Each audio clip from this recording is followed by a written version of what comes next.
네, 안녕하세요, 여러분. 오늘은 발달심리학 11주차 강의를 하도록 하겠습니다. 발달심리학 11주차는 아동 청년 발달에서 10장 청년기 발달 뒷부분에 해당하는 내용입니다.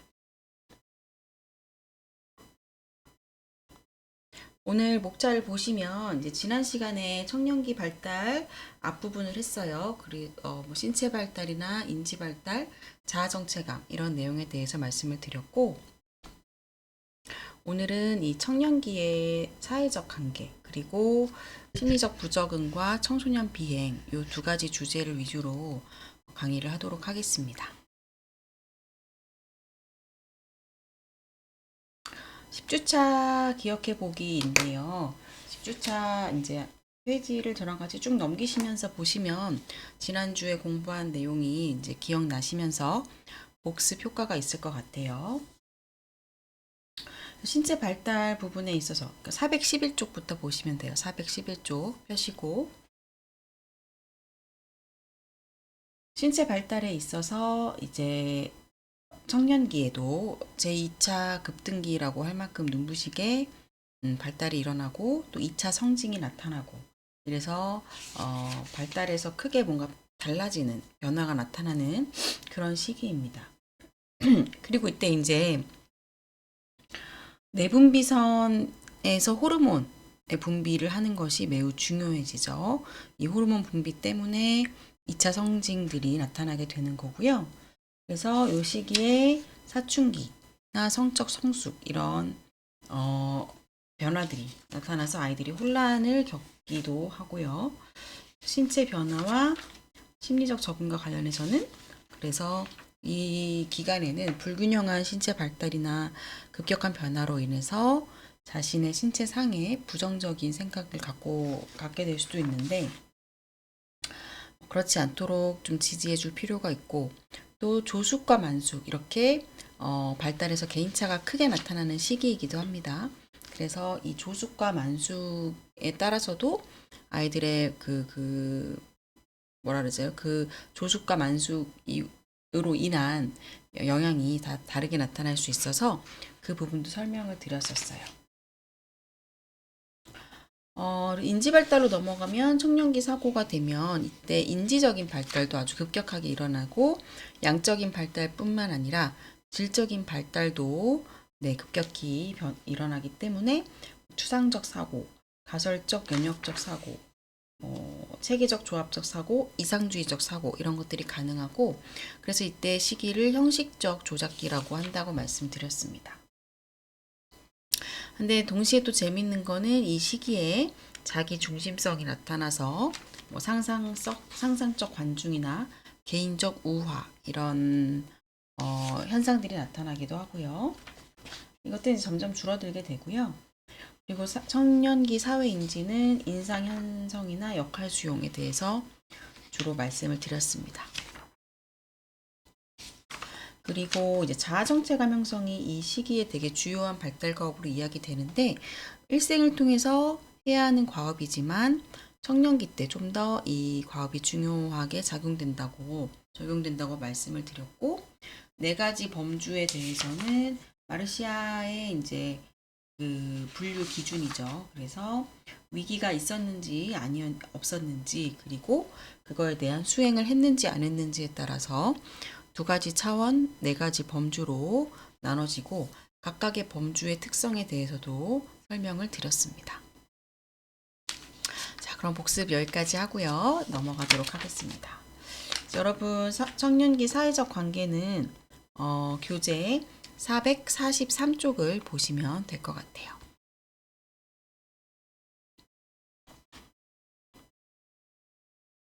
자, 첫 번째 이제 사회적 관계로 나오는 것은 청년과 부모와의 관계입니다. 네, 청소년기 때 부모하고 관계가 어땠는지 여러분 한번 기억을 한번 되새겨 보시고요. 사실 이제 사회적 관계를 얘기하기 전에 이제 이전에 청년기의 발달에 대해서 얘기를 할 때는 청년기의 심리적 발달에 있어서 결정적인 요인을 생물학적 변화로 인한 것이다라고 얘기가 많이 됐었어요. 그만큼 사춘기 시기에 나타나는 생물학적인 변화가 너무 이제 크기 때문에 이런 변화가 강조되었는데 그것뿐만이 아니라는 그런 새로운 관점이 나타나기 시작했습니다. 그래서 생물학적 변화뿐만 아니라 청년기의 그 주변의 환경이라던가 이런 사회적 맥락, 사회적 관계 이것들이 청년기의 발달에 있어서 중요한 영향을 준다는 새로운 관점이 나타나게 되었고 그 중에 한 가지로 먼저 부모와의 관계를 보도록 할게요. 부모하고 자녀하고 유대관계가 아무리 강해도 자녀가 청년기에 진입을 하게 되면 청년 자녀와 부모 간의 갈등이 불가피하게 나타난다고 합니다. 그래서 이 사춘기를 별로 특별하지 않게 그냥 넘어가는 아이들도 간혹 있지만 대부분은 그래도 제 사춘기인가 봐 이런 얘기 한 번쯤은 듣고 지나가게 되는데 그만큼 부모 자녀 간 갈등이 불가피할 수가 있고요. 청년기에 들어와 있고 사춘기라서뿐만 아니라 부모님의 요인도 작용을 한다고 합니다. 부모님의 요인은 뭘까요? 아이들이 청년기에 진입을 하게 되는 시기하고 부모님이 중년기에 발달 시기상 중년기에 진입하는 발달기에 해당하는 그 시기랑 겹쳐지게 돼요. 근데 우리 한 이제 인간 개인에게 부모를 떠나서 이 중년기라는 시기도 사실 중년기 위기라고 얘기를 할 만큼 뭔가 이제 신체적인 심리적인 변화나 위기가 크게 나타날 수 있는 시기거든요. 그래서 이 시기에 청년도 스트레스가 많고 부모님도 스트레스가 많고 그러다 보니까 이 둘이 이제 부딪히고 갈등이 생길 수밖에 없는 거죠. 그리고 부모로부터 이제 독립을 하고 싶어 합니다. 청년기가 되면. 네. 이 독립 이슈하고 관련해서도 뭐 정서적으로도 의존을 그만하고 싶어 하고 이런 것들이 나타나는데 이제 이게 이제 이것도 변화죠. 이런 것들이 아이고. 네, 슬라이드가 또 꺼져가지고. 네. 이 독립이나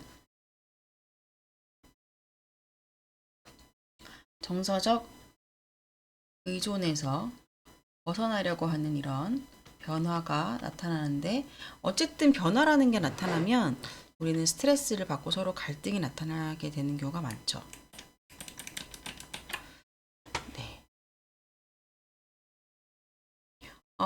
그리고 이제 또 이때 청년기의 급격한 신체적 성장. 그래서 아이들이 이제 키도 크고 덩치도 커지고 이렇게 되는데 그러다 보니까 부모의 체벌이나 통제가 더 어렵게 될 수도 있고요.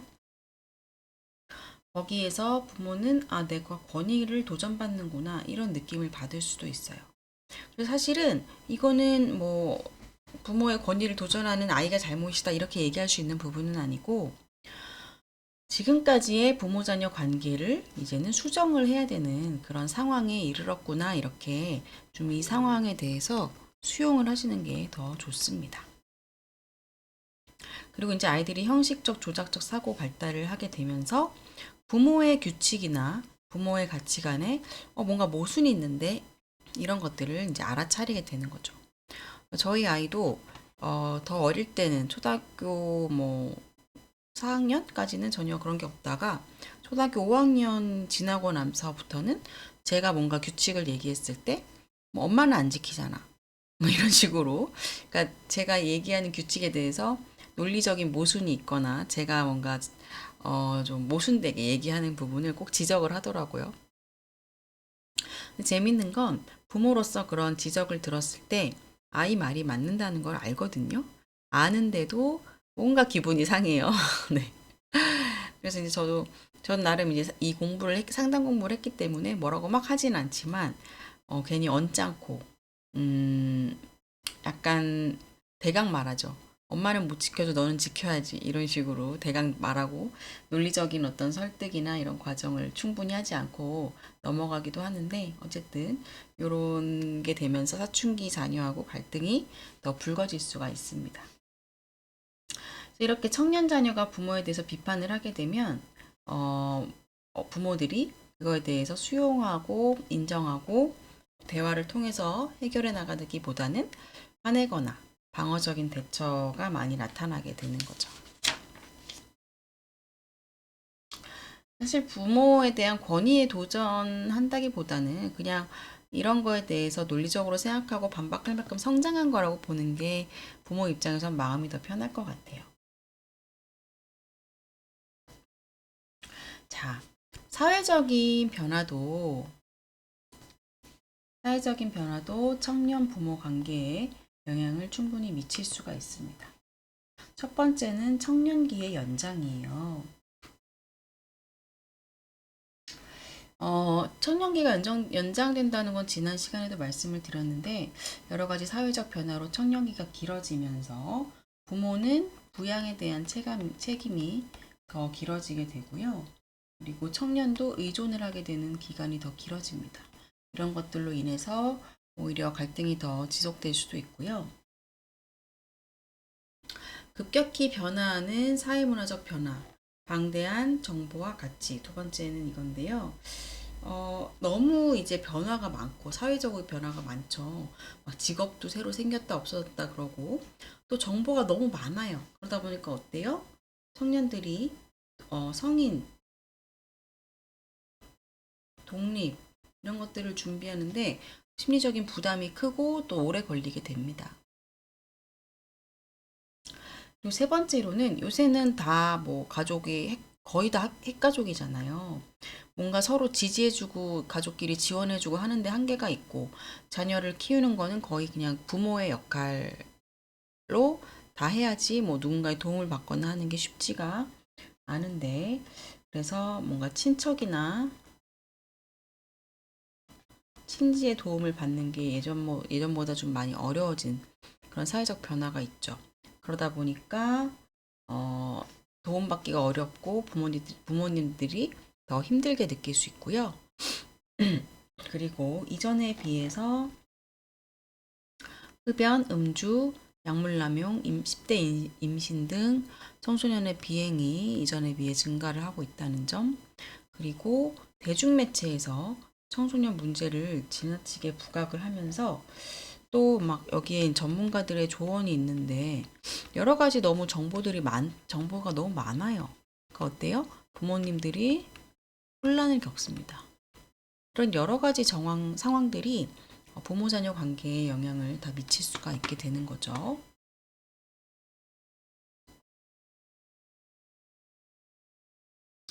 청년과 부모의 갈등으로 넘어갈 건데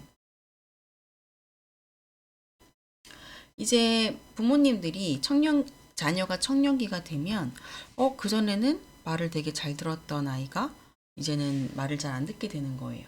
그러면서 되게 실망하고 당황해 하게 되는데 저도 저희 아이가 되게 착하고 정직한 그런 아들이라고 생각을 하다가 초등학교 저학년 때 핸드폰 시간을 저랑 정한 규칙을 어기고 거짓말하고 그렇게 했던 그 사건이 있었는데 지금 생각하면 되게 별일 아니거든요. 근데 그 당시에는 이제 엄마로서 그런 일을 처음 경험한 거예요. 우리 아이가 나를 속이고 뭔가 나 몰래 뭔가를 하고 지금은 뭐 그런 일이 비일비재합니다. 근데 그때 그걸 처음 겪었을 때는 많이 당황하고 좀 크게 놀랬던 그런 기억이 나는 것 같아요. 이제 청년의 양면성을 얘기를 해보면 청년들은 이제 부모로부터 독립을 하고 싶은 마음도 있고, 음, 하지만 또 의지를 자기가 많이 하고 있다는 것을 깨닫게 됩니다.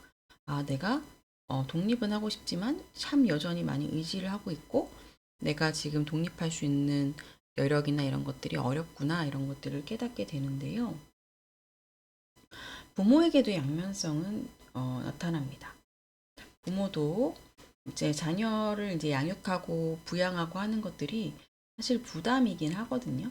이거는 자녀를 사랑하는 거랑 무관해요. 사랑하지만 부담은 될 수 있죠. 그래서 이 부담으로 인해서 자녀가 어서 커서 독립하기를 원하지만 또 동시에 이 독립을 한다는 게 좀 거리감이 생긴다고 느끼는 분들도 많이 있는 것 같습니다.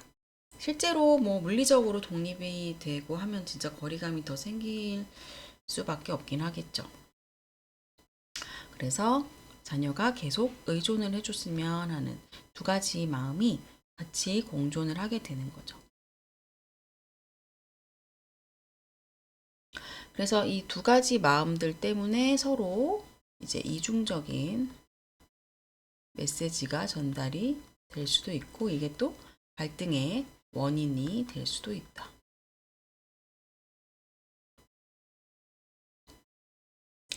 자, 사춘기가 시작을 하게 되면서 갈등이 증가를 하게 되는데요. 사춘기에, 요건 앞에서 설명드렸어요. 사춘기에 나타나는 그런 여러 가지 변화들과 부모의 중년의 위기, 요것들이 맞물려서 갈등이 증가할 수 있다는 거. 근데 다행인 건 이 갈등이 계속해서 있지는 않습니다. 갈등은 청년 중기에 안정되다가 후기에는 감소를 하게 돼요. 그러면 부모와 청년 자녀의 갈등은 어떤 것들로 주로 이루어지느냐? 갈등의 종류는 학교 성적, 친구 문제, 뭐 집에 일찍 들어오는 거, 용돈, 뭐 부모님 말 안 듣는 거, 형제 자매 갈등, 청결, 정리정돈, 집안일, 정말 다양한 문제로 갈등은 생겨날 수가 있습니다. 여러분은 청년기, 사춘기 때 어떤 갈등을 주로 부모님이랑 겪으셨나요? 갈등을 거의 잘 안 겪고 그 시기를 넘어가는 경우들도 있는 것 같아요. 이 갈등들이 이제 나타날 수도 있는데, 이 갈등이 줄어들 수도 있고, 이제 집집마다 상황이 다 다른데, 이 갈등이 발생을 했을 때 부모님들이 이제 힘을 행사해서 뭔가 해결하려는 경우들이 있어요.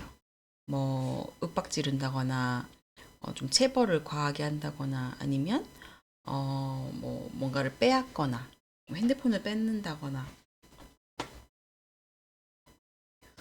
네, 이런 식으로 힘을 행사하게 되면 오히려 역효과가 나타날 수 있어요. 이렇게 역효과가 나면, 힘을 행사하면 자녀들이 단기적으로는 뭔가 부모님 말을 잘 듣는 것 같이 보일 수 있는데, 장기적으로는 관계가 더 안 좋아지면서 네, 더 뭔가 비뚤어지고 더 비행을 할 수 있는 그런 상황이 될 수도 있습니다.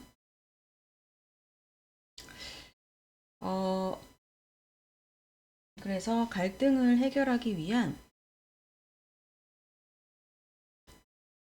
효율적인 접근은 어떤 게 있을까? 자녀하고 부모하고 뭔가 의사결정을 중요하게 해야 할 때 부모님이 뭐 마음대로 정하고 아이에게 통보하는 식이 아니라 중요한 의사결정에 참여를 시키는 것이고, 또 아이들의 의견을 존중하고 합리적이고 일관성 있는 규칙을 적용하는 이런 것들이 되면 효율적인 갈등 감소에 도움이 될 수가 있습니다.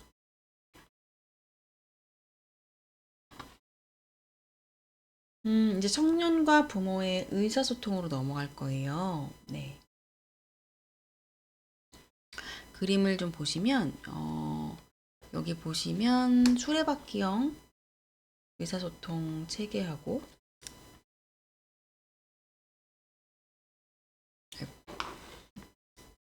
네, 수레바퀴형 의사소통 체계하고 완전 통로형 의사소통 체계, 이렇게 두 가지가 나오게 됩니다. 수레바퀴형은 뭐예요? 모든 가족 구성원이 엄마하고 딸하고 의사소통하고, 엄마하고 아빠하고 의사소통하고, 엄마하고 뭐 다른 자녀들 이렇게 수레바퀴처럼 의사소통을 하는 거예요. 그러니까 의사소통의 중심에 엄마가 있죠. 이거는 사실 그렇게 바람직하다고는 보지는 않습니다. 하지만 보편적이에요. 좋은 건 뭐예요? 완전 통로형. 그래서 그냥 각자 구성원들이 엄마를 통하지 않고 서로서로 그냥 의사소통을 하는 경우, 이게 이제 완전 통로형이라고 해서 더 바람직한 의사소통에 해당하게 됩니다. 여기 이제 비효율적인 의사소통, 그러니까 좀 가족 관계에 의해서 가족 관계에 부정적인 의사소통에 대한 내용이 좀 나와 있는데요. 비효율적인 의사소통은 부정적이고 방어적인 경향을 갖게 됩니다.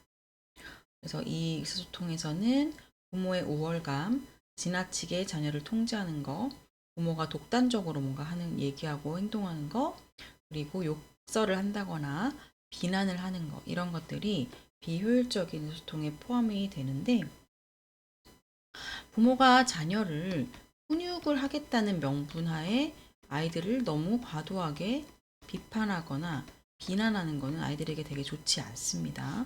이런 걸 통해서 아이들에게 괜히 크게 느끼지 않아도 되는 죄책감을 유발할 수도 있고요. 자아 존중감이 낮게 되고 아이들이 고립감을 집안에서 경험할 수가 있어요. 이거는 이제 대수롭게 여기면 안 되는 게, 성인기에 갔을 때 크게 심리적인 부적응으로 나타나게 되거든요. 그래서 이 비효율적 의사소통은 되게 안 하셔야 돼요. 이거는 진짜 좀 조심하셔야 되는 부분이고요. 여러분이 만약에 상담을 하신다 그러면은 상담에 내담자분들이 오거든요. 내담자분들이 과거에 어린 시절이나 꼭 어린 시절까지는 아니어도 청소년기에 부모님하고 의사소통이 어땠는지, 부모님이 이런 부정적인 의사소통을 많이 하셨는지, 그 부분을 꼭 확인하시는 것이 중요합니다. 그다음에 그래서 좋은 의사소통 방법이 뭐냐에 대해서 나 전달법이 소개가 되고 있어요. 나 전달법은 서로 방어적이지 않는 대화법인데, 나 전달법을 하게 되면 상대방을 방어적이지 않게 만들 수 있고, 그렇게 한 상태에서 나의 생각이나 감정을 정직하게 표현을 할 수가 있습니다. 예를 들면 아이가 엄마 나랑 놀아줘 이렇게 얘기를 했어요. 그랬을 때 엄마가 첫 번째는 너 귀찮게 좀 하지 마. 두 번째는 일하고 들어와서 너무 피곤하네. 좀 쉬고 싶어. 이렇게 두 가지 방법의 예시가 나와 있습니다. 아우, 귀찮게 좀 하지 마. 이런 말 들었을 때 아이 기분이 어떨까요? 또, 일하고 들어와서 너무 피곤하네. 너무 좀 쉬고 싶어. 이렇게 얘기했을 때 아이 기분이 어떨까요? 물론 둘 다 아이가 원하는 엄마가 나랑 놀아주는 거는 되지는 않았지만, 이 상황에서 아이가 느낀 감정은 차이가 많이 났을 거예요. 이번에서는 조금 서운할 수도 있지만 엄마를 이해하니까 그냥 조금 혼자서 놀 수도 있고 한데, 1번 같은 경우에는 되게 엄마가 이렇게 나를 싫어하나 이런 생각하면 많이 속상하죠. 하고 엄마한테 얘기하기가 이제 위축되고. 그래서 이 둘의 차이는 뭐냐? 귀찮게 좀 하지만 이거는 주어가 너입니다. 너가 귀찮게 한다는 거죠. 너 귀찮게 좀 하지 마. 그래서 이거를 너 전달법이라고 하고요. 이거는 주어에 따라서 달라지는 거예요. 나 전달법은 뭐냐? 주어가 나입니다. 엄마가 뒤에 이제 생략은 됐지만 주어가 나인 거죠. 엄마가 일하고 들어와서 너무 피곤하네. 그래서 여러분이 누군가에게 뭔가 어떤 거절을 할 수도 있고 서운함을 표현할 수도 있고, 어쨌든 어떤 이런 것들을 표현할 때 너 전달법보다는 나를 주어로 하는 전달법을 쓰시면 훨씬 대화가 부드럽고 상처를 주지 않을 수가 있어요. 상처를 안 준다. 상담을 공부하시려면 이 나 전달법은 필수적으로 아셔야 되는 대화법입니다. 나중에 다른 수업에서 더 자세히 배우실 기회가 있을 거예요. 그래서 이 순서가 있어요. 1단계, 2단계, 3단계, 4단계인데 첫 번째는 상황에 대해서 귀찮게 좀 하지만 이거는 객관적인 묘사가 아니에요. 상황에 대해서 객관적이고 비판적이지 않게 묘사한다는 것은 중립적으로 묘사한다는 얘기입니다. 중립적으로 묘사한다는 것은 엄마가 방금 퇴근했는데 누구누구가 지금 엄마한테 놀아달라고 하는구나. 이거는 그냥 뭐 주관적이거나 감정적인 얘기가 빠지고 그냥 사실을 서술하시는 거예요. 사실. 그 다음에 이제 2번으로 넘어가면 그런데 엄마가 방금 퇴근하고 와서 조금 쉬고 싶거든. 근데 그렇게 얘기하니까 엄마가 조금 그 말을 들어주기 힘들 것 같네. 그래서 엄마가 좀 피곤해서 쉬고 싶기도 하고 누구한테 미안하기도 해. 근데 엄마가 조금 있다가 한 1시간 정도만 쉬고 그때 놀아줄 수 있을 것 같은데 괜찮을까? 이런 식으로. 사실 1, 2, 3, 4단계 다 하려면 좀 길어지죠. 그래서 그거는 상황에 따라 필요한 단계 하시면 되고, 보시면 이렇게 아주 간략하게 하셔도 돼요. 어쨌든 포인트는 상대를 상처 주지 않고 나를 주어로 해서 얘기한다. 그게 되면 방어적이지 않은 효율적인 좋은 대화를 할 수가 있습니다. 첫 번째 영상 여기까지 하고요. 두 번째 영상에서 또 뵙도록 하겠습니다.